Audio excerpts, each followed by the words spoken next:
에스겔서 35장에서는 하나님께서 이 에돔 족속을 심판하실 것임을 누누이 아주 자세하게 말씀하고 있습니다. 이 에돔 족속이 하나님 마음을 많이 아프게 하고 결국은 분노케 했던 것을 볼 수 있습니다. 근데 이 에돔 족속의 심판은 에스겔 선지자뿐 아니라 다른 여러 선지자들도 공통적으로 예언을 했어요. 그래서 이사야서에도 나오고요, 예레미야서에도 나오고, 우리가 살펴본 것처럼 오바댜서에도 나옵니다. 여러 군데에서 이 에돔 족속의 심판을 기록하고 있습니다. 그러니까 그만큼 이 에돔 족속이 하나님 마음을 아프게 하고 분노케 했다는 것을 볼 수 있어요. 오랫동안. 사실 그 이사야하고 예레미야는 굉장히 그 시간적으로 굉장히 많이 떨어진 이런 사람들이었거든요. 다시 말씀드리면은 그 이사야는 예레미야보다 한 100년 정도 더 앞에서 활동했던 사람입니다. 100여 년 이상. 예레미야는 이사야보다 100여 년 후에 태어나가지고 활동한 예언자거든요. 또 에스겔도 마찬가지. 에스겔도 이사야보다 훨씬 늦게, 또 예레미야보다는 뭐 조금 빨리 이렇게 활동한 선지자고, 오바댜는 정확하게 언제 활동한 선지자는 잘 모르겠지만은 그 성경 기록이 안 나와서, 어쨌든 이렇게 상당히 그 살았던 삶의 시간적인 역사적인 자리가 많이 달랐음에도 불구하고 외쳤던 예언의 내용은 똑같아요. 하나님이 에돔 족속을 심판할 것이다. 그래서 이사야서 34장 한번 보세요. 이사야서 34장에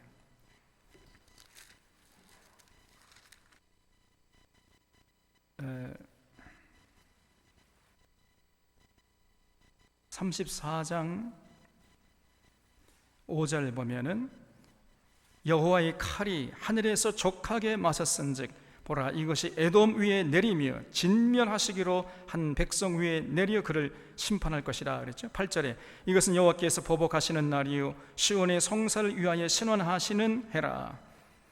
그러니까 이 에돔 족속을 심판하셔서 시온은 예루살렘이라고 그랬죠. 예루살렘의 억울함을 풀어주는 해라는 거예요. 그러니까 이 에돔 족속이 그 이스라엘 족속을 많이 괴롭혔다는 걸 알 수 있습니다.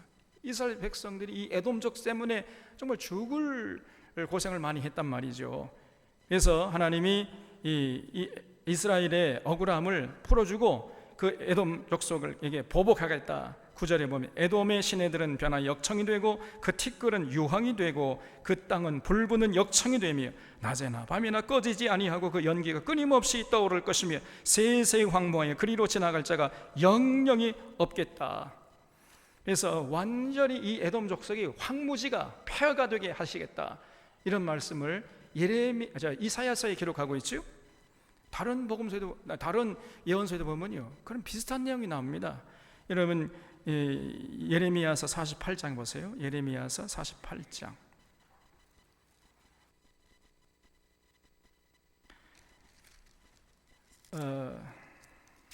49장 7절 이하부터 에돔이 받을 심판에 의해서 기록하고 있는데, 여기 8절에 보면요, 드단줌이나 돌이켜 도망할지어다 깊은 곳에 숨을지어다 내가 에서의 재난을 그에게 닥치게 하여 그를 벌할 때가 이르게 하리로다.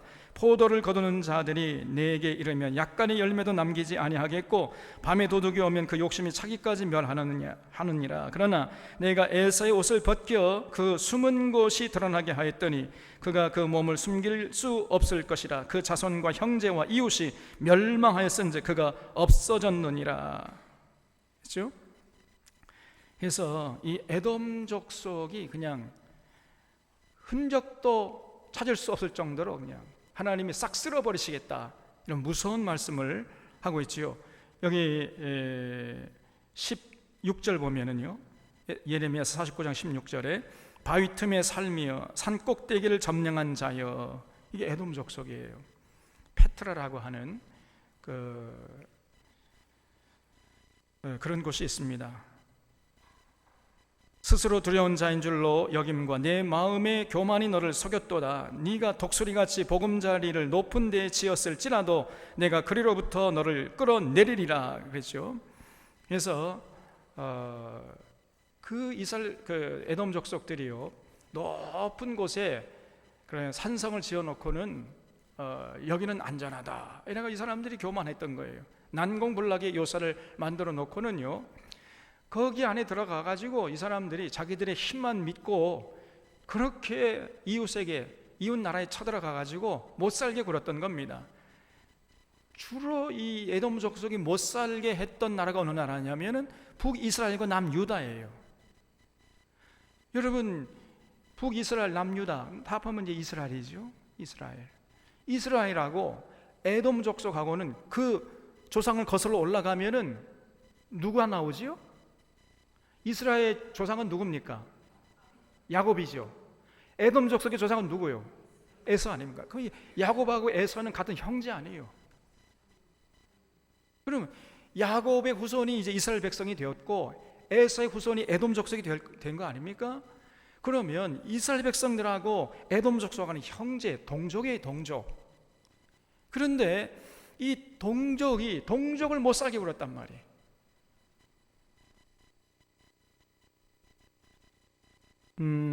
그래서 걸핏하면 쳐들어가가지고 그 이방 족속이 쳐들어갔잖아요. 북이스라엘, 남유다. 북이스라엘은 아수르 족속이 주로 쳐들어가서 괴롭혔고, 남유다는 주로 이제 아수르도 했지만은 아수르가 무너지고 바빌론이 또 쳐들어갔지 않습니까? 그러면 그 이방 군대가 북이스라엘, 남유다를 유린하게 되면은 같은 동족으로서 아파해야 할 텐데 아파하기는커녕 아이고 잘됐다 속으로 괴제를 부르면서 그 이방 군대하고 함께 북이스라엘, 남유다 쳐들어가 가지고 같이 약탈하고 수탈하고 강탈하고 늑탈하고 겁탈하고 이런 짓을 했단 말이에요. 이 에돔 족속들이. 하나님이 그것을 보시고 분노하시고 에돔 족속을 그냥 흔적도 없이 싹 쓸어버리시겠다 이렇게 말씀하셨던 것입니다, 여러분. 그래서 이 똑같은 내용이요, 오바댜서에 나오는 오바댜서 1장 한번 보세요. 오바댜서 1장.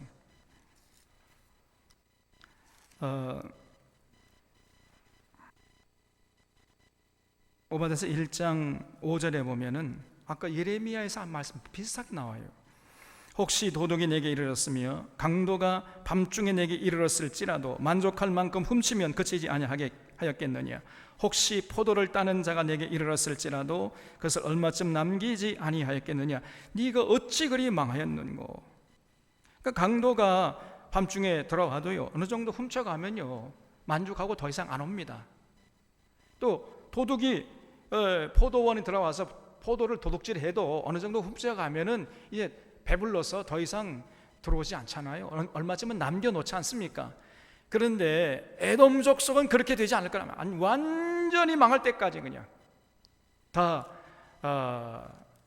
강탈당하고 약탈당하고, 그래서 흔적도 없이 사라지게 될 것이다, 그런 말씀이죠.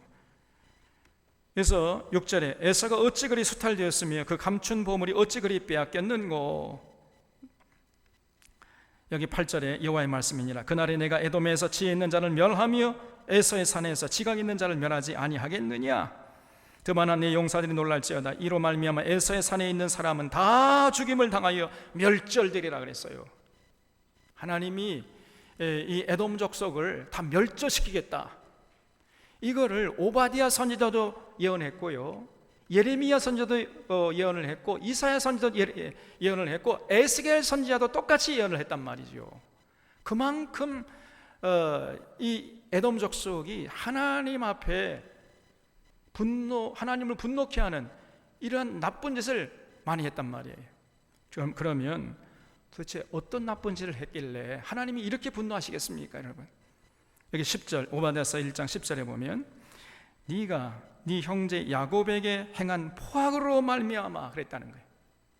이 야곱, 다시 말씀드리면 이스라엘 백성들에게 했던 그러한 포악, 잔인한 짓으로 말미암아 하나님이 분노하신다는 것입니다. 부끄러움을 당하고 영원히 멸절되리라. 네가 멀리 섰던 날 곧 이방인이 그의 재물을 빼앗아가며 외국인이 그의 성문에 들어가서 예루살렘을 얻기 위하여 제비 뽑던 날에 너도 그들 중 한 사람 같았느니라 그랬죠. 그래서 아수르 군대가 쳐들어와가지고 예루살렘에 겁탈하고 강탈하고 또 바벨론 군대가 또 쳐들어왔잖아요. 3번씩이나. 그러면은 같은 동족인데 아파하고 슬퍼하고 근심하고 그래 할 법도 한데 이 사람들은 오히려 쾌재를 벌였어요. 아이고 잘됐다.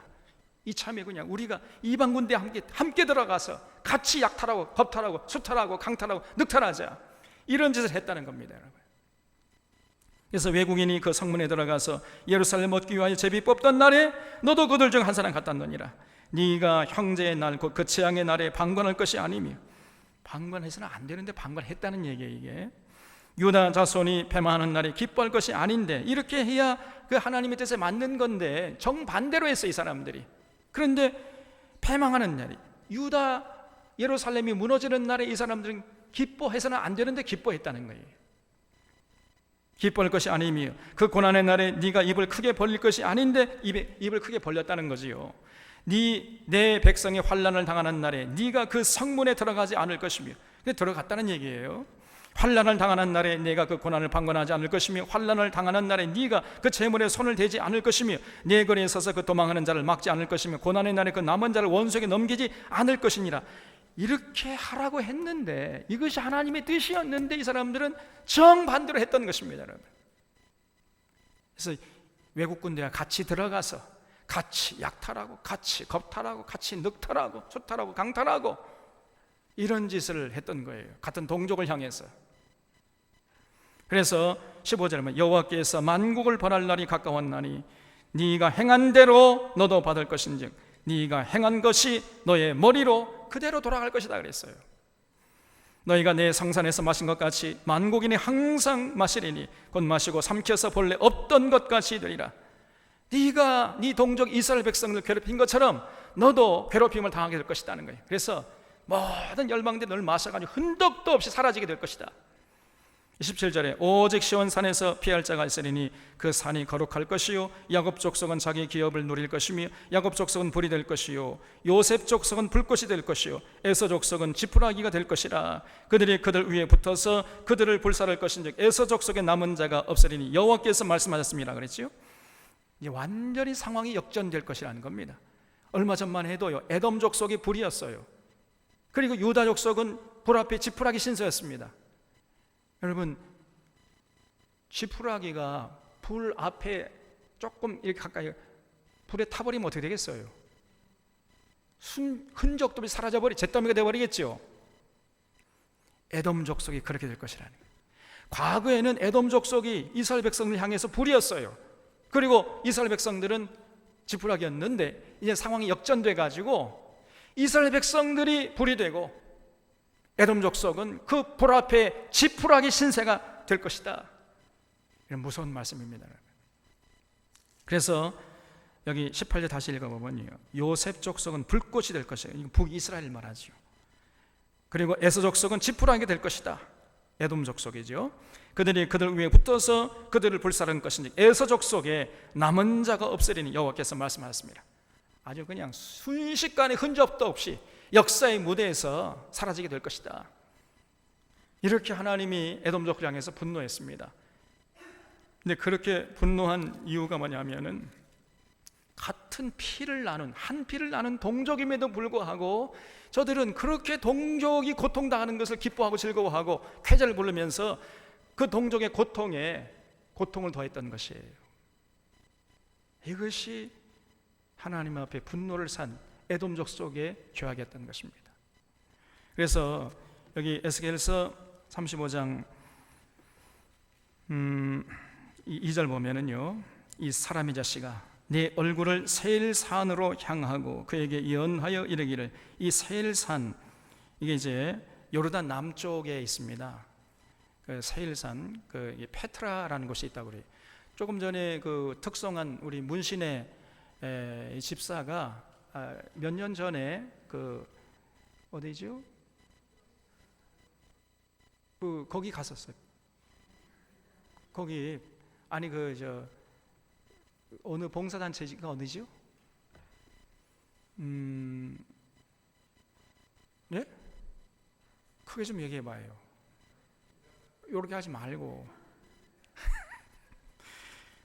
우리 신의 집사 어디 있어요? 저도 저기 갔는데 코이카 우리나라 코이카에서 우리 청년들 이제 이렇게 뽑아가지고 2년 동안 전 세계 나가서 봉사하도록 하게 하고 있잖아요. 전액 무료입니다, 여러분. 그리고 그 소정의 월급도 주는, 아무나 갈 수 없어요. 아주 이렇게 국가에서 인정할 정도 특출난 이런 청년들, 뭔가 생각이 올거든 이런 청년들을 뽑아가지고 2년 동안 보내거든요. 거기에 우리 신의 집사가 뽑혀가지고 2년 동안 다녀왔거든요. 다녀온 것이 바로 페트라거예요. 그 요르단 남쪽의 세일산 근방이거든요. 우리가 이제 내년은 봄에 거기 한번 가보려고 그래요. 그래서 그 에돔족 속의 본거지가 바로 세일산인데, 그 에돔족을 향해서 너희는 이같이 예언하여 이르기를, 주 여호와께서 이같이 말씀하시되, 세일산아 내가 너를 대적하여 내 손을 네 위에 펴서 내가 황무지와 공포의 대상이 되게 할지라 그랬어요. 내가 내 성읍들을 무너뜨리며 내가 황폐하게 되리니 네가 나를 여호와인 줄 알리라. 이렇게 하나님이 이제 에돔족 속에게 분노를 발하시겠다는데 왜 그랬느냐? 5절입니다. 네가 옛날부터 한을 품었어요. 이 에돔족 속이 이스라엘 백성을 향해서 한을 품었다 이거 말이에요. 한을 품었어요. 같은 동족임에도 불구하고. 그러면 됩니까? 아니, 동족인데 우리 하나님은 원수도 사랑하라 그랬잖아요. 원수까지도.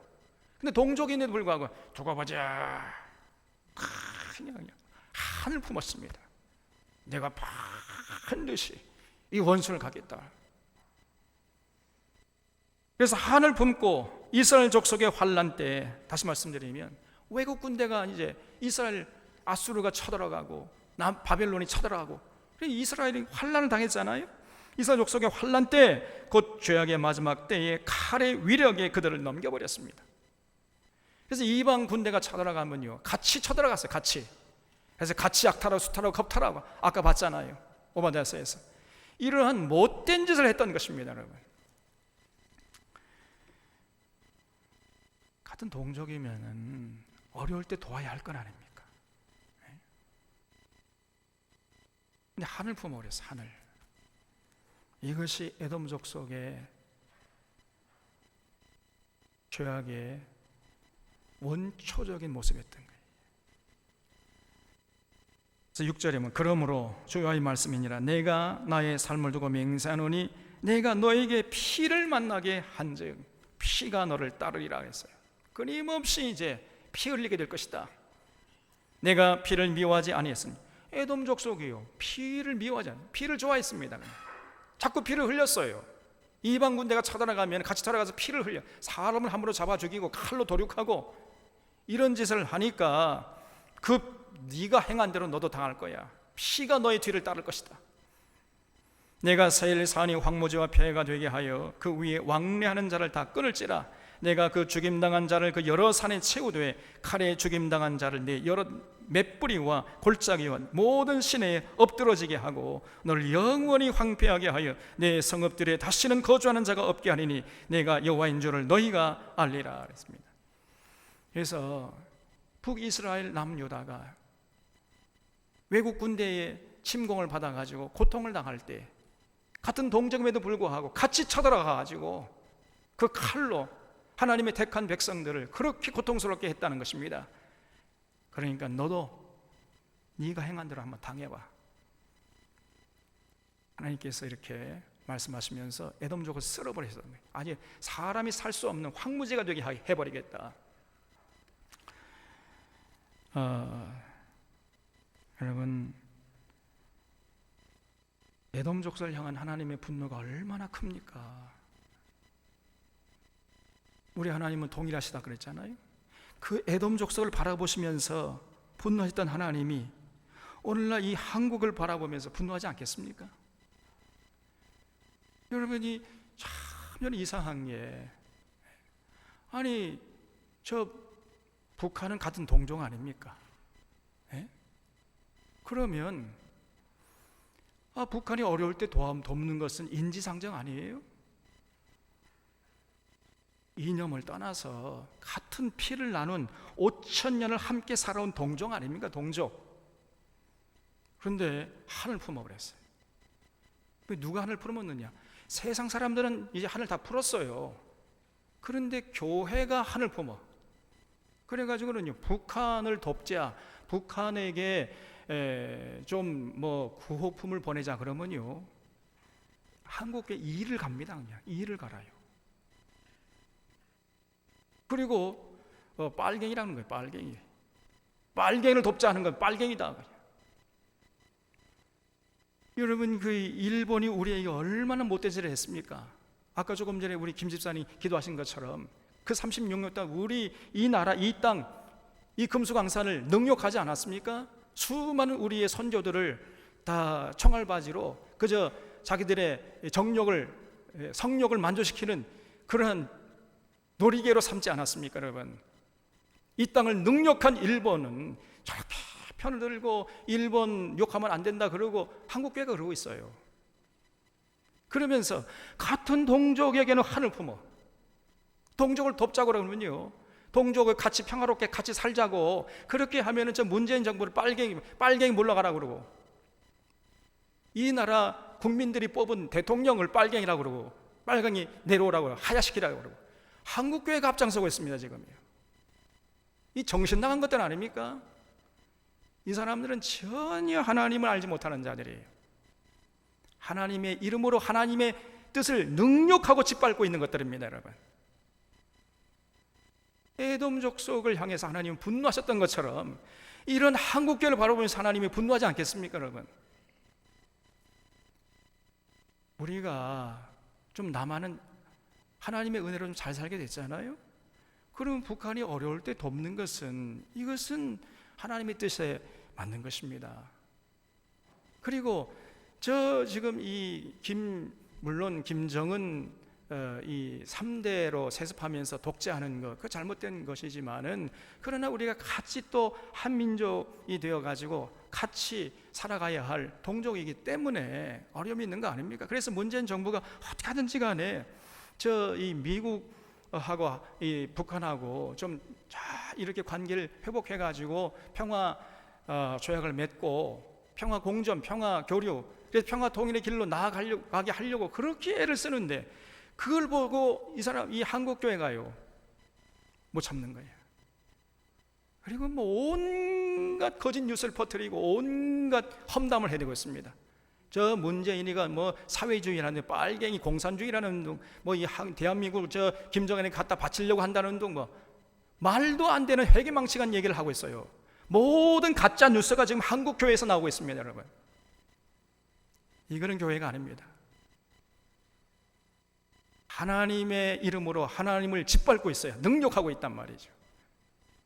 이 하나님이 보시고 가만히 있겠습니까? 예수님이 뭐라고 말씀하셨죠? 내 원수를 사랑하라 그랬잖아요. 원수까지도 사랑해라. 아니, 우리 이 북한 동포들이 여러분 5천 년을 같이 살아온 동족 아닙니까? 지금 김정은이 왜 저렇게 하는 거예요? 우리 정권을 좀 보장해달라, 안전을 보장해달라, 그런 거 아닙니까? 힘이 약하니까. 그렇게 지금 간절히 사실은 좀 뭐랄까요, 비굴할 정도로 이렇게 엎드려서 지금 부탁하고 있는 이런 형국인데, 그런 북한을 향해서 아주 적의 이빨을 드러내고 계속해서 더 증오하게 하고 미워하게 하고 더 다투게 하고, 이런 사람들이 한국교회 안에 많아요. 그리고 평화를 얘기하면은 저거는 종북 좌파 빨갱이다. 그 사람들이, 그렇게 말을 하는 사람들이 마귀의 자식들입니다, 여러분. 근데 한국에 많은 사람들이 그렇게 하고 있단 말이에요. 전혀 하나님이 어떤 분이신지를 모르고 있어요, 여러분. 이 에돔 족속이 한을 품었다 그랬죠. 한을 품고 저 남유다 북이스라엘 잘 되면요 배가 아파가지고 못 견디다가 이방 군대가 쳐들어가면 같이 쳐들어가가지고 온갖 못된 짓을 했습니다. 그것을 하나님이 보시고 가만두지 않겠다. 그래서 여기 10절에 내가 말하기를 이 두 민족과 두 땅은 다 내 것이며 내 기업이 되리라 하였도다 그랬죠. 이 에돔 족속이 이렇게 했다는 거예요. 이 두 민족과 두 땅은 어딜 말하겠어요? 두 민족은 누굽니까? 북이스라엘과 남유다. 이 북이스라엘과 남유다 그리고 그들이 살던 이 북쪽 땅과 남쪽 땅 전부 이제 우리의 기업이 됐다 그러면서 좋아하다는 거예요 이것들이. 그러나 여호와께서 거기에 계셨느니라.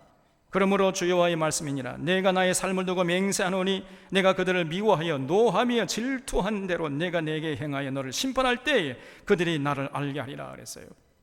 내가 이스라엘 산들을 가리켜 말하기를 저 산들이 황폐했으므로 우리에게 넘겨주어서 삼키게 되었다 하여 욕하는 모든 말을 나 여호와가 들은 줄을 네가 알리로라. 너희가 나를 대적하여 입으로 자랑하며 나를 대적하여 여러 가지로 말한 것을 내가 들었노라. 주 여호와께서 이같이 말씀하셨느니라. 온 땅이 즐거워할 때 내가 너를 황폐하게 하되 이스라엘 족속의 기업이 황폐함으로 내가 즐거워한 것 같이 내가 너를 황폐하게 하리라. 세일사나 너와 에돔 온 땅이 황폐하리니 내가 여호와인 줄을 무리가 알리라 하셨다라 그랬죠. 그래서 이렇게 한을 품고 끊임없이 증오와 대결을 부추기고 서로 싸우고 죽이기가 총칼을 들이대고 그렇게 하면은 이건 이제 저건 하나님의 사람이고 또 그걸 반대하면은 저거는 정보자 빨갱이고 이런 사람들이 한국 안에 많다니까요. 전혀 하나님을 모르는 자들입니다. 근데 이 대형교회 목회자들은 그런 사람들이 많아요. 이게 어떻게 된 일입니까 이게? 오늘 제가 뉴스를 보니까 저기 합동 측에 이 분당 쪽에 큰 교회 있습니다. 그 담임 목사가 꼭 얼굴이 소같이 생겼어요. 또 해피르면 또 성씨도 소씨야 또 소같이 생겨가지고. 근데 이 사람이 또 합동 측의 총회장이 됐다는 겁니다. 부총이 됐나 내년도에 총회 됐는지. 이 한다는 말이요 가관입니다. 저 문재인 정부가 사회주의를 지향하기 때문에 호시탐탐 교회를 지금 무너뜨리려고 저렇게 하고 있기 때문에 우리 가만두면 안 돼. 이런 식으로 얘기를 해버렸단 말이에요. 이것이 지금 대형교회 목회자들 그렇지 않은 목회자들 좀 있겠습니다만은 근데 대부분 그런 시각을 갖고 있단 말이에요. 전혀 성경에서 계시하신 하나님 모르고 있는 것입니다, 여러분. 지금 문재인 정부가 사회주의를 지향하고 있는 겁니까? 더불어 살자. 더불어 계층 안에 그 간극을 줄이고 남북이 좀 평화 공존하고 평화 교류하자. 이게 하나님의 뜻 아닙니까? 그 하나님의 뜻을 이루려고 하는데 한국 교회가 나서서 그걸 못하게 만들고 있어요.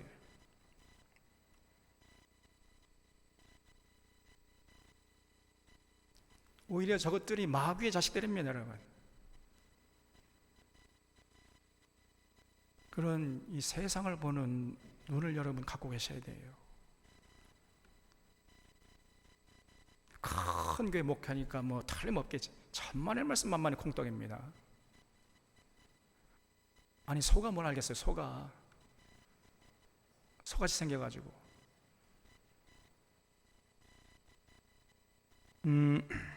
그래서 하나님이 에돔 족속을 향해서 분노하신 이유는 다른 게 아니에요. 같은 동족을 향해서 한을 품었습니다.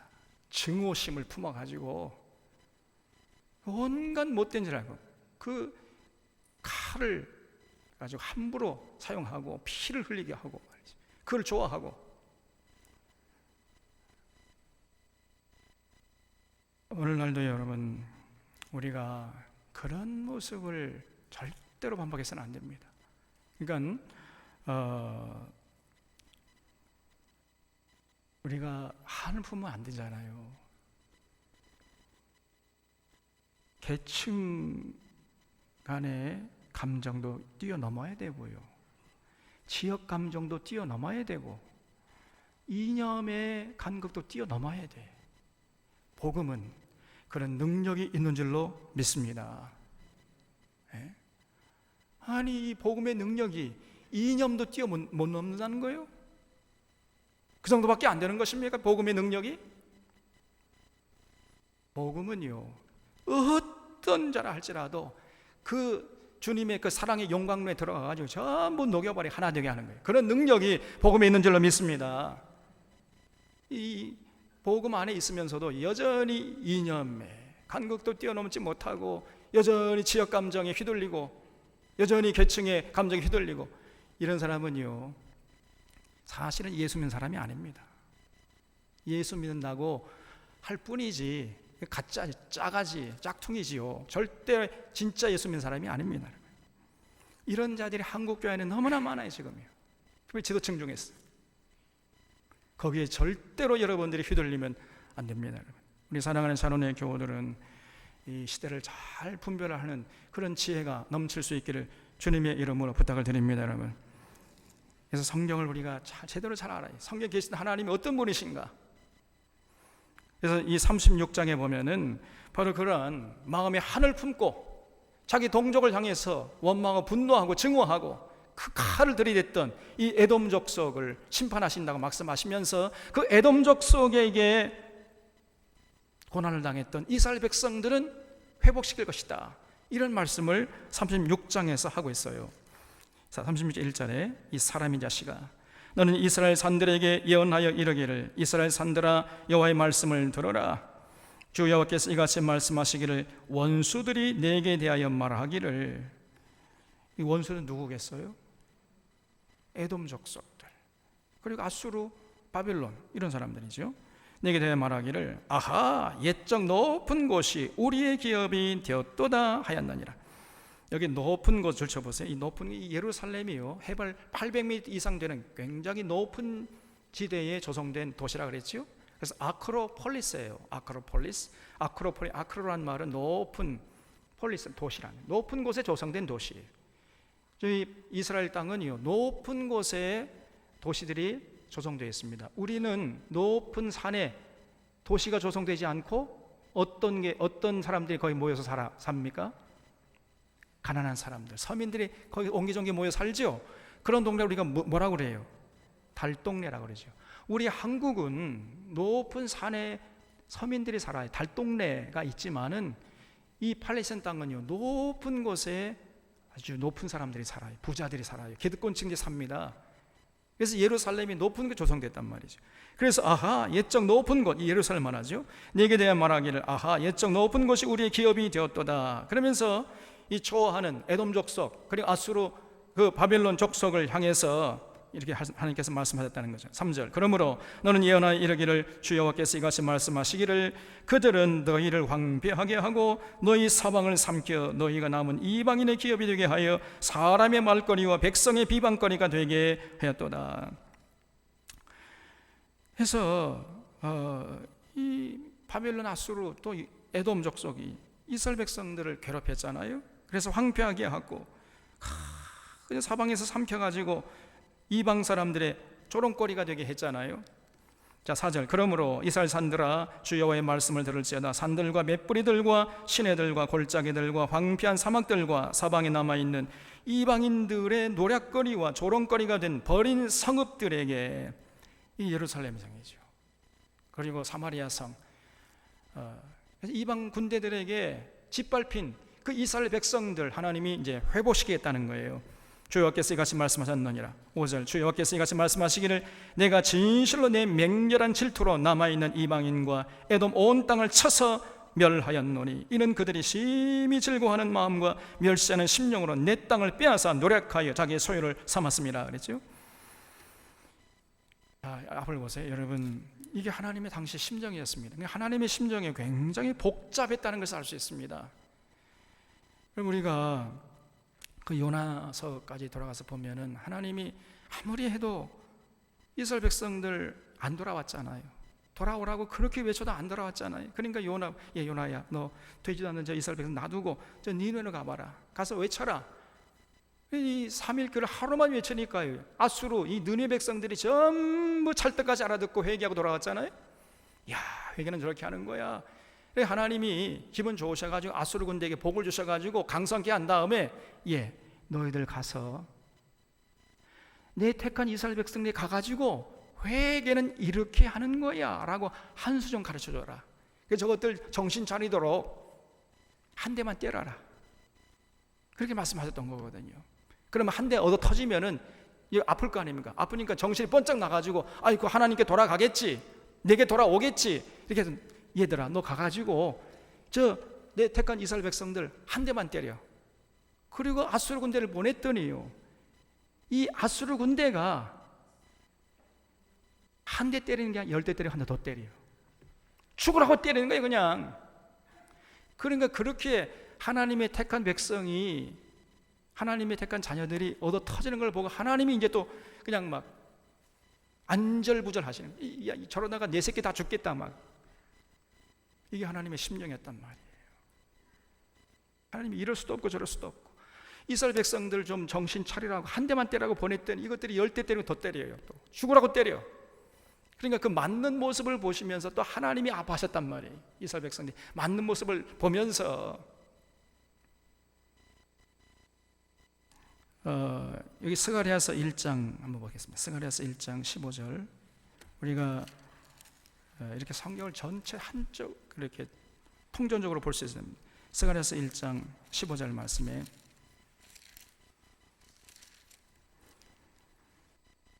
스가랴서 1장 15절에 같이 한번 읽겠습니다. 시작. 안일한 여러 나라들 때문에 심히 진노하나니 나는 조금 노하였거늘 그들은 힘을 내어 고난을 더하였습니다. 그랬죠. 이게 그 말이에요. 하나님께서 이 안일한 여러 나라를 보냈어요. 안일한 여러 나라들은 어떤 나라겠어요? 아수르 군대, 또 바벨론 군대를 보냈어요. 얘들아, 아수르 군대 너 사마리아 상가 한 대만 때려 정신 차려 돌아오도록. 또 바벨론 군대 느부갓네살을 보내면서 너 남유다 가가지고 정신 차려도 한 대만 때려라. 그랬더니 나는 조금만 염려했는데, 조금만 노했거늘 그들은 힘을 내어 고난을 더했다는 거예요. 그냥 이 아수르 군대 가가지고 바벨론 군대 가가지고 그냥 죽어라 하고 그냥 때리는 겁니다. 이런 걸 보면서 이제 하나님이 또 이제 걱정하시는 거예요. 이게 하나님의 심정이었습니다, 여러분. 저러다가 내 새끼 다 죽겠다 그러면서 그렇게 이스라엘 백성들을 괴롭게 하던 아수르와 또 바벨론, 그리고 함께 들어가서 같은 동정에도 불구하고 고통스럽게 에돔 족속을 다 내가 쓸어버리겠다, 이렇게 말씀하시는 겁니다. 이게 5절 말씀, 에스겔서 36장 5절 말씀이 어떤 뜻인지 이해가 되십니까? 이게 이해가 돼야 돼요. 그래서 이 하나님의 심정이 굉장히 복잡했단 말이에요. 다시 보면은 조약께서 이같이 말씀하시기를 내가 진실로 내 맹렬한 질투로 남아있는 이방인과 에돔 온 땅을 쳐서 멸하였노니, 왜냐면요, 이는 그들이 누구요? 이방인들과 에돔 족속. 그러니까 아수르 군대와 바벨론 군대, 또 에돔 군대, 이런 사람들이 심히 즐거운 마음과 멸시하는 심령으로 이 북이스라엘 남유다를 다 노략질했단 말이죠. 그러면서 이제 하나님이 그냥 저러다가 내 새끼 다 죽겠다는 맹렬한 질투로 그것들 이방인들과 에돔 족속을 쓸어버리시겠다, 이렇게 말씀하시는 거 아닙니까? 6절에 그러므로 너는 이스라엘 땅에 대하여 예언하되 그 산들과 맷뿌리들과 시내들과 골짜기들에 관하여 이르기를 주여께서 이같이 말씀하시기를 내가 내 질투와 내 분노로 말하였나니 이는 너희가 이방의 수치를 당하였습니다. 그러면서 이제 이스라엘 백성들에게는 한없이 따스한 눈길로, 한없이 자비로운 그 눈길로 이스라엘 백성들을 지켜보시면서 이제 이스라엘 백성들을 회복시키겠다는 거예요. 뭐 아수르 군대, 바벨론 군대에게 얻어 터졌잖아요. 그리고 같은 동족이었던 에돔 족속에 얻어 터졌잖아요. 그걸 보시면서 하나님이 억장이 무너지는 거예요. 그래서 그렇게 고통을 당한 이제 이스라엘 백성들을 하나님이 다시 회복시키겠다. 이게 우리 하나님의 마음입니다. 우리 하나님의 마음이 얼마나 부드러운지 몰라요. 비단결같이 부드러우세요, 우리 하나님이. 이스라엘 백성들이 하도 하나님 마음을 아프게 하니까 정신 차리라고 아수르 군대, 바벨론 군대 보냈어요. 그래서 한 대만 때려라. 그랬더니 이것들이 죽을 만큼 때리니까 그걸 보고 또 하나님이 그냥 막 질투의 분노로 그 이스라엘 백성들 때리던 아수르, 바벨론, 에돔족을 치겠다는 겁니다. 그래서 하나님이 이럴 수도 없고 저럴 수도 없고, 여기 7절에 그러므로 주 여호와께서 이같이 말씀하시기를 내가 맹세하였은즉 너희 사방에 있는 이방인이 자신들의 수치를 반드시 당하리라. 그러나 너희 이스라엘 산들아 너희는 가지를 내고 내 백성 이스라엘 위하여 열매를 맺으리니 그들이 올 때가 가까이 이르렀습니다. 그랬지요? 야, 이게 무슨 말이죠? 이스라엘 산들에게 하나님이 명령하시는 거예요. 이스라엘 산들아 너희는 가지를 내고 열매를 맺어라. 누구를 위해서? 이스라엘을 위해서. 왜냐하면 이스라엘 백성들이 이제 바벨론 포로에서 곧 돌아올 때가 됐으니까 그들이 돌아와 가지고 굶주리면 안 되잖아요. 그러니까 이스라엘의 산들아 너희들이 가지를 내고 잎을 내고 열매를 맺어서 다시 돌아올 내 백성들이 배고프지 않도록 열매를 맺어라. 이렇게 명령했단 말이에요. 하나님이. 우리 하나님이 얼마나 세밀하시고 자비로운지 알 수가 없잖아요. 9절에 내가 돌이켜 너희와 함께 하리니 사람이 너희를 갈고 심을 것이며, 여기 너희가 누구예요? 이게 사람이 아니고 이스라엘 사늘이, 이스라엘 경작지를 이제 바벨론 포로 잡혀갔던 그 유대인들이 다시 돌아와 가지고 그 땅을 갈고 다시 심을 것이다. 내가 또 사람을 너희 위에 많게 하리니 이들은 이스라엘 온 족속이라. 그들을 성읍들에 거주하게 하며 빈 땅에 건축하게 하리라. 내가 너희 위에 사람과 짐승을 많게 하되 그들의 수가 많고 번성하게 할 것이라. 너희 전 지위대로 사람이 거주하게 하여 너희를 처음보다 낮게 되어오니 내가 여호와인 줄을 너희가 알리라. 그래서 다시금 하나님께서 예루살렘을 회복시켜서 포로 잡혀갔던 사람들, 전 세계에 흩어있던 유대인들 전부 불러다가 예루살렘에서 다시 살게 하시고, 그리고 자연 만물들은 전부 그 다시 돌아온 이스라엘 백성들 위해서 아름다운 열매를 맺게 하도록 하겠다는 거예요. 하나님이. 12절에 내가 사람을 너희 위에 다니게 하리니 그들은 내 백성 이스라엘이라. 그들은 너를 얻고 너는 그 기업이 되어 다시는 그들이 자식들을 잃어버리지 않게 하리라. 주 여호와께서 이같이 말씀하셨느니라. 그들이 너에게 이르기를 너는 사람을 삼키는 자여 내 나라 백성을 제거한 자라 하거니와. 이거는 과거 얘기예요. 과거엔 그랬죠. 과거에는요 예루살렘이 말이죠 사람을 삼키는 땅이었어요. 자식을 잡아먹는 땅이었습니다. 왜냐하면 하늘에서요 비가 오지 않는 거예요. 네? 그러니까 농사를 못 짓지요. 그럼 다 굶주려요. 그럼 국력이 약화되니까 이방 군대가 쳐들어와 그 틈을 노려가지고 전부 사람을 잡아 죽이고, 다 청년들 총알 받아 잡아가고 여성들 성폭행하고, 그래서 그 예루살렘 땅이 사람을 잡아 죽이는 땅이고 자식들을 잡아 죽이는, 집어삼키는 이런 땅이었단 말이에요. 근데 하나님께서 다시금 예루살렘을 회복시키겠다는 겁니다. 더 이상 그런 땅이 되지 않겠다. 그런 예루살렘이 더 이상 그런 사람을 잡아먹는 땅이란 이런 소리를 듣지 않도록 해주겠다. 이렇게 말씀하시는 거예요. 13절에 다시 보면 주 여호와께서 이같이 말씀하셨느니라. 그들이 너희에게 이르기를 너는 사람을 삼키는 자야. 이거를 좀 번역이 좀 그래요. 이게 무슨 말이냐면 예루살렘이 사람을 삼키는 땅이다, 이런 평가를 받았다는. 옛날에는 너는 사람을 삼키는 자요 네 나라 백성을 제거한 자라 하거니와 다시는 네가 사람을 삼키지 아니하며 다시는 내 나라 백성을 제거하지 아니하리라.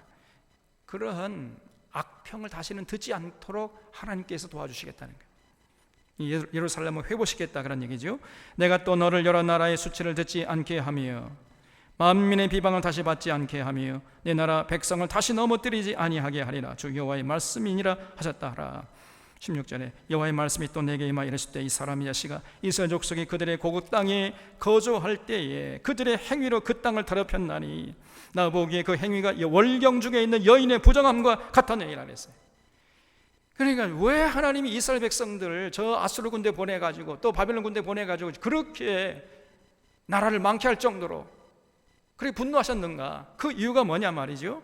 과거에 그들이 그 팔레스타인 땅, 북이스라엘, 사마리아산, 남유다, 예루살렘 그 땅에 거할 때는요, 그들이 살아가는 모습이, 그 행위가 그 땅을 더럽혔다는 겁니다. 너무너무 과거 이스라엘 백성들의 삶이 더러웠어요. 더럽기가 얼마나 더러웠느냐, 마치 여인의 월경 중에 있는 여인의 부정함같이 그렇게 더러웠다는 거예요. 이게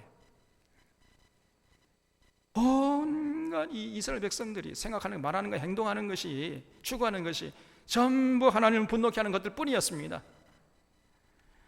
하나님의 언약을 팽개치고요, 그리고 바알을 섬겨요. 하나님을 사랑하지 않고 바알을 사랑하고 이웃 사랑하라고 하는 그 하나님의 언약을 팽개치고, 이 사람들이 권력을 쥐어주면 그 권력을 남용해가지고 권력 위에 군림해가지고 백성들의 고열을 빨고, 정치가들은, 재판장들은 다 뇌물 받아먹고 재판을 굽게 해버리고, 제사장들은 다 뇌물 받아먹고 하나님 말씀을 엉터리로 그냥 왜곡시켜버리고, 상인들은 전부 거짓적을 거짓 추를 써가지고 부당이득 취득하고, 이렇게 살았던 거예요, 사람들이.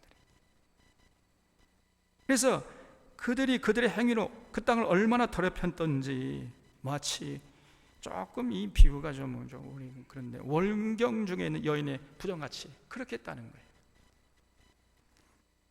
그래서 그들이 땅 위에 피를 쏟았으며 그 우상들로 말미암아 자신들을 더럽혔으므로 내가 분노를 그들 위에 쏟아 그들을 그 행위대로 심판하여 각국에 흩어버렸습니다. 그래서 여러 나라에 헤쳐버려, 여러 나라에 다 흩어지도록 그렇게 했더니 그들이 이른 바 이 여러 나라에서 내 거룩한 이름이 그들로 말미암아 더러워졌나니 곧 사람들이 그들을 가리켜 이르기를 이들은 여호와의 백성이라도 여호와의 땅에서 떠난 자라 하였습니다. 그러나 이스라엘 족속에 들어간 그 여러 나라에서 더럽힌 내 거룩한 이름을 내가 아껴노라. 앞을 보세요.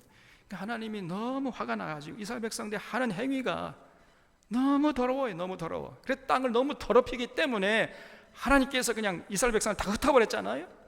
그랬더니 이스라엘 백성이 가는 곳마다 어떤 현상이 벌어졌냐면요, 그 흩어진 사람들 때문에 누구의 이름이 더럽혀졌어요? 하나님의, 여호와 하나님의 이름이 더럽히더라는 거예요. 저 여호와라는 그 작자가 있는데, 그 신이라는 작자가 자기 백성들 그 하나 제대로 건사하지 못해가지고 저렇게 타락시켜가지고 저렇게 또 온 고통을 당해가지고 전 세계 다 흩어지게 했다.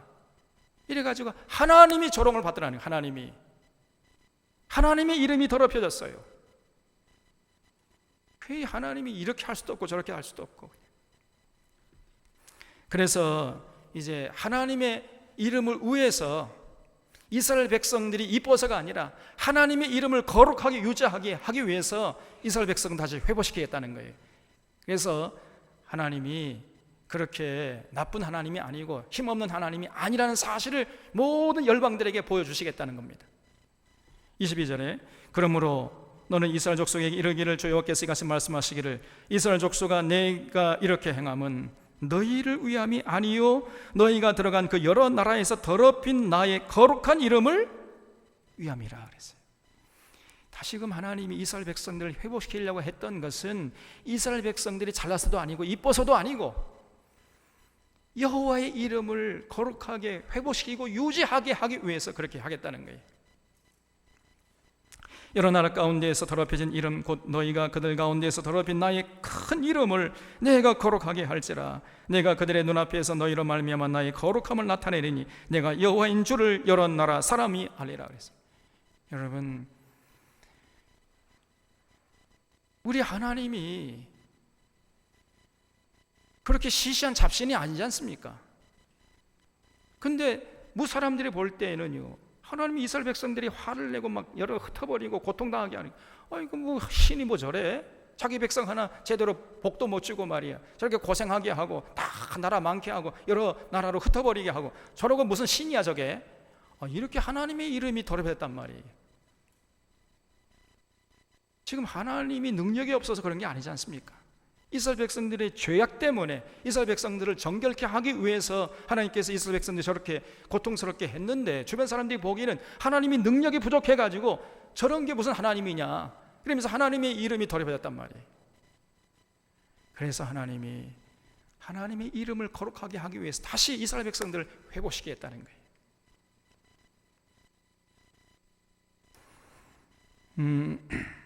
이게 하나님의 입장입니다, 여러분. 우리가 잘못하면요, 우리가 욕먹는 게 아니라 누가 욕을 먹어요? 하나님이 욕을 먹어요. 하나님이 세상 사람들에게 조롱의 대상이 되는 말이에요. 그래서 24절에 내가 너희를 여러 나라 가운데서 인도하여 내고 여러 민족 가운데서 모아 데리고 고국 땅으로 들어가서 맑은 물을 너희에게 뿌려서 너희로 정결하게 하되 곧 너희 모든 더러운 것에서와 모든 우상 숭배에서 너희를 정결하게 할 것이며 또 새 영을 너희 속에 두고 새 마음을 너희에게 주되 너희 육신에서 굳은 마음을 제거하고 부드러운 마음을 줄 것이며 또 내 영을 너희 속에 두어 너희로 내 율례를 행하게 하리니 너희가 내 규례를 지켜 행할지라. 다시금 하나님이 이스라엘 백성들 용서하고 전 세계에 흩어지게 했던 유대인들 다 불러가지고 예루살렘에 살게 하면서 그들에게 새로운 마음을 주고 새로운 영을 그들에게 둬가지고 하나님의 규례와 율례를 법도를 따라 살아가도록 새롭게 하겠다는 겁니다. 그래서 결국은 하나님의 이름이 거룩하게 하도록, 하나님이 우리가 생각했던 것처럼 저렇게 잡신이 아니고 능력이 없는 분이 아니라 이스라엘 백성들의 죄 때문에 저런 것이다, 이스라엘 백성들을 궁극적으로 회복시키기 위한 과정이었다, 이것을 알게 하려고 그렇게 하시겠다는 거예요. 28절에 내가 너희 조상들에게 준 땅에서 너희가 거주하면서 내 백성이 되고 나는 너희 하나님이 되리라 그랬어요. 그래서 내가 너희를 모든 더러운 데서 구원하고 곡식이 풍성하게 하여 기근이 너희에게 닥치지 않게 할 것이며 또 나무의 열매와 밭의 소산을 풍성하게 하여 너희가 다시는 기근의 욕을 여러 나라에게 당하지 않게 하리니 그때 너희가 너희 악한 길과 너희 좋지 못한 행위를 기억하고 너희 모든 죄악과 가증한 일로 말미암아 스스로 믿게 버리라. 이렇게 하나님의 사랑을 받으면서 이스라엘 백성들이 과거에 우리가 얼마나 하나님 앞에서 잘못했는가 스스로 자기 자신들을 믿게 보는 이런 때가 이제 있을 거라는 겁니다. 32절에 주여의 말씀이니라 내가 이렇게 행함은 너희를 위함이 아닌 줄을 너희가 아니라 이스라엘 족속아 너희 행위로 말미암아 부끄러워하고 한탄할지어다. 그래서 여러분, 하나님의 백성답게 살지 않는 것, 하나님의 이름을 더럽히는 것이고 우리가 그것을 안타까워해야 돼요. 그걸 한탄하고 부끄러워해야 한다는 말이에요. 주 여호와께서 이같이 말씀하셨느니라 내가 너희를 모든 죄악에서 정결하게 하는 날에 성읍들의 사람이 거주하게 하며 황폐한 것이 건축되게 할 것인즉 전에는 지나가는 자의 눈에 황폐하게 보이던 그 황폐한 땅이 장차 경작이 될지라 사람이 이르기를 이 땅이 황폐하더니 이제는 에덴 동산같이 되었고 황량하고 적막하고 무너진 성읍들의 성벽과 주민이 있다 하리니 너희 사방에 남은 이방 사람이 나 여호와가 무너진 곳을 건축하며 황폐한 자리에 심은 줄을 알리라. 나 여호와가 말하였으니 이루리라 그랬지요. 여호와께서 이같이 말씀하셨느니라 그래도 이스라엘 족속이 이같이 자기들에게 이루어 주기를 내게 구하여 할지라. 그걸 줄쳐보세요. 이렇게 하나님이 계획을 세웠다 할지라도 이스라엘 백성들이요 간구해야 된다는 거예요. 하나님 그렇게 좀 해주세요라고 부탁을 하고 기도하고 간구해야 하나님이 그렇게 해주시겠다는 것입니다. 왜 그럴까요? 여러분 여기 기도에 자리가 있는 거예요. 기도의 이유가 여기 있는 거예요. 우리가 하나님이 다 알아서 해주시지만 그래도 우리는 기도하고 간구해야 돼요. 왜 그래요? 제가 어렸을 때 다니던 교회가 있는데요. 그 목사님이 아주 독특하신 목사님, 유니크한 목사님. 우리 한국 교회에 아마 이런 목사님이 없을 거다 할 정도로 아주 독특한 목사님이었습니다. 이분이 우리 세계 미술사, 한국 미술사의 아주 권위자예요. 제가 언젠가 말씀드렸죠. 교회당을 건축했는데 이렇게 크게 교회당 건축해놓고는 들어오는 입구를요 개구멍 조그맣게 만들어놨어요. 누구든지 이 예배당 들어오려면요 고개를 숙이고 이렇게 엎드려서 기는 것처럼 이렇게 들어와야 해요. 그래가지고 우리 성도들이 막 항의했습니다. 아니 목사님 예배당 이렇게 크게 지어놓고 어떻게 입구를 그렇게 개구멍처럼 좁게 만들어놨습니까? 예수님 말씀하시기를 좁은 길로 돌아가라고 좁은 문으로 돌아가라고 하지 않았느냐 이것들아. 그래가지고 좁게 만들어놨대요. 이런 목사님이셨습니다. 근데 그 목사님이 저를 굉장히 이뻐했어요. 왜냐면요, 제가 그 목사님 말 잘 들었거든요. 그래서 이제 설날 되면은 그 목사님 이제 집에 찾아가가지고 세배 드리고 그랬어요. 세배 드리고 이렇게 이제 보니까 그 목사님이 그림을 또 정말 잘 그립니다. 이 목사님이 그림 그리잖아요. 그러면은 개가 튀어나와. 그냥 멍멍 지는 개가 아니고 옆으로 기는 개 있잖아요. 개 털까지 그려요. 개 털. 그래가지고 옆으로 기어다닌 거죠. 그렇게 생생하게 사실주의 화가였습니다. 정말 그림을 그렇게 너무, 그래서 이런 비싼 값에 팔리거든요. 그 목사님의 그림 한 점이 엄청나게 비싸게 팔려요. 그래서 제가요, 이렇게 이제 세배하고 이렇게 벽에 좋은 그림이 있더라. 목사님, 저 그림 하나 줄 수 없어요. 그랬거든요. 안 줄 줄 알지만은 그냥 한번 부탁하는 거야. 뭐 밑자야 본전인데 뭐. 목사님, 저 그림 하나 좀 주세요. 그랬더니 그래, 가져. 그러시더라고요. 그러면서 한다는 말이, 이 그림은 내 며느리가 와도 안 줬다는 거예요. 며느리가 와도 안 줬대요. 왜 며느리에게 안 주는 걸 저에게 줍니까? 그랬더니요, 자네는 달라고 그랬고 내 며느리는 달라고 하지는 않았다는 겁니다. 여러분, 이거예요. 이거 우리가 하나님 앞에, 하나님이 다 알고 계세요. 그래도 우리가 기도해야 돼. 저기 30절 다시 보면은, 주 여호와께서 이같이 말씀하셨느니라. 그래도 이스라엘 족속이 이같이 자기들에게 이루어 주기를 내게 구하여야 하겠다는 거예요. 이게 하나님의 입장이었습니다. 여러분, 그냥 거저 주잖아요. 그러면 받는 사람이 그게 귀한 줄 알까요? 모를까요? 귀한 줄 모릅니다. 이 공짜는요, 이 귀한 줄 몰라. 사실은 공짜가 이게 귀한 거거든요. 근데 공짜로 주면 사람들이 더 고마워해야 되는데 고마워하긴커녕 전혀 고마운 줄 모릅니다. 예. 이 사람이라는 게 얼마나 어리석은지 알 수가 없어요.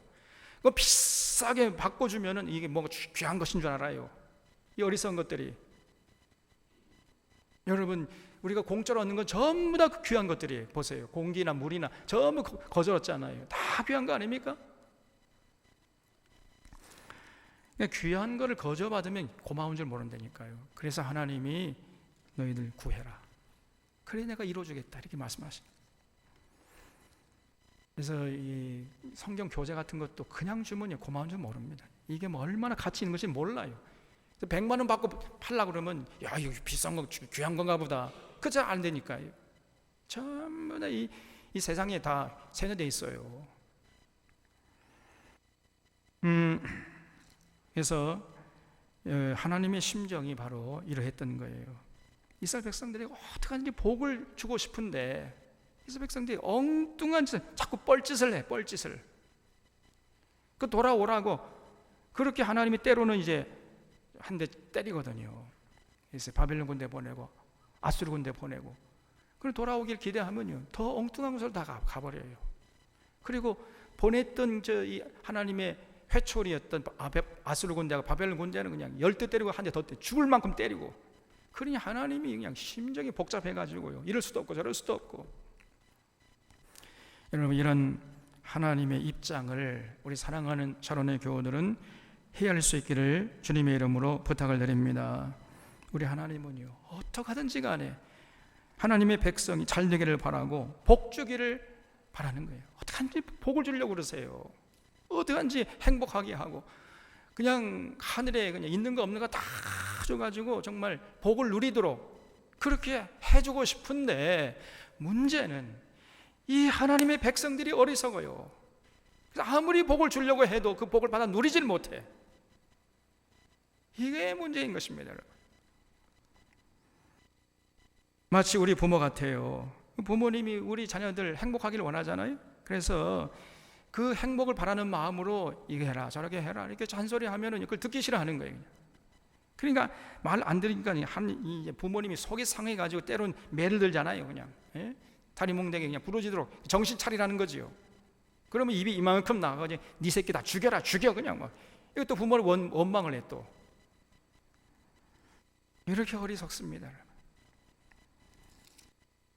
그렇게 하나님이 똑같아요. 우리 부모님과 그렇게 하고 때리면 또 아파가지고 하나님이 밤잠을 못 주시는 거예요. 내 새끼 아팠겠다. 이런 하나님의 사랑을 우리가 지금까지 받아왔던 것입니다. 이런 하나님을 다시는 실망시키는 이런 어리석음을 반복하지 않는 우리 사랑하는 교우들 되시기를 주님의 이름으로 부탁을 드립니다. 이제 마지막으로 예수 그리스도 보내주셨잖아요. 예수 그리스도 보내가지고 우리를 구원해 주시고 이렇게 이제 있는 거 없는 거 마지막까지 다 사랑을 쏟아부었어요. 이제 마지막입니다. 이런 예수님의 사랑을 통해서도 하나님의 사랑을 알지 못하고 깨닫지 못하고 하나님께 돌아가지 않으면 이제 끝장이에요. 이제 더 이상 하나님이 다른 수단을 갖고 있지 않습니다. 이제 마지막. 그래서 정말 우리 사는 사론의 교우들은 하나님의 심정을 헤아리면서 하나님의 입장을 고려하면서 하나님은 어떻게 하든지 간에 기쁘게 하는데 최선을 다해 주시기를 주님의 이름으로 부탁을 드립니다. 기도하겠습니다.